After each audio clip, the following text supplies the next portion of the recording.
This is the world's most expensive car washer. The cost of washing a car once is a whopping $5,000. He hails from the United Kingdom. His name is Paul Dalton.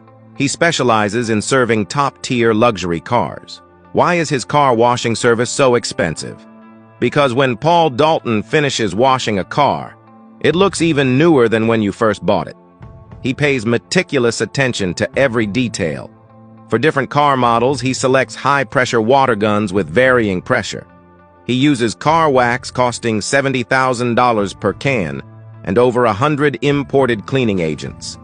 In order to see scratches and dirt on the car more clearly, Paul Dalton even uses a professional forensic microscope to inspect luxury cars. No matter how dirty a car is, as long as it passes through Paul Dalton's hands, it looks as good as new, just like it came from the factory.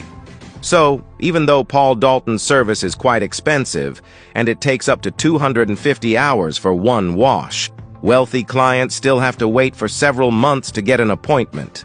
Without a prior reservation, even a Bugatti cannot get washed.